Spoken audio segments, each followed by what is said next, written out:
Hello guys, स्वागत है मेरे न्यू व्लॉग में। और आज का टॉपिक है व्हाट इज चार्ज। चार्ज किसे कहते हैं। Section 2 sub clause 16 means a interest और lien created on the property और एसेट्स ऑफ कंपनी और any of its undertaking and both as a security and includes a mortgage within India और outside India.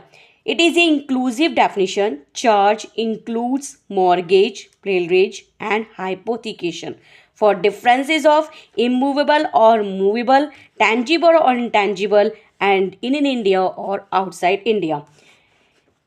According to section 2 subclause 16, charge means a charge is an interest or lien created on the property or assets of a company or any of its undertakings or both as security and includes a mortgage.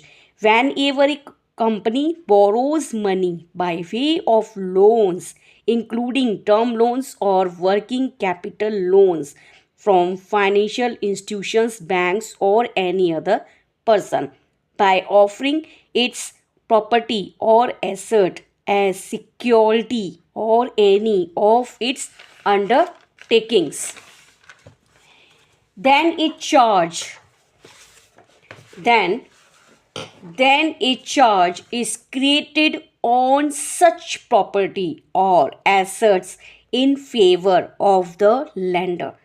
Such a charge is compulsory registration under the provisions of the Companies Act 2013 in accordance with Chapter 6 and the rules made in this regard. Forms CHG1 other borrowings and CHG9 debentures. File these forms with ROC with a copy of instruments signed by borrower and charge holder within 30 days of creation of charge. CHG2 certificate of registration. It is a conclusive evidence when ROC registers the charge and issue a certificate to company charge holder. Then guys आपको ये charge का मैंने पूरा आपको section समझा दी, section 2 sub clause 16. So guys आपको बहुत अच्छा लगा होगा, तो इसे लाइक शेयर एंड कमेंट करना बिल्कुल ना भूलें. Bye bye.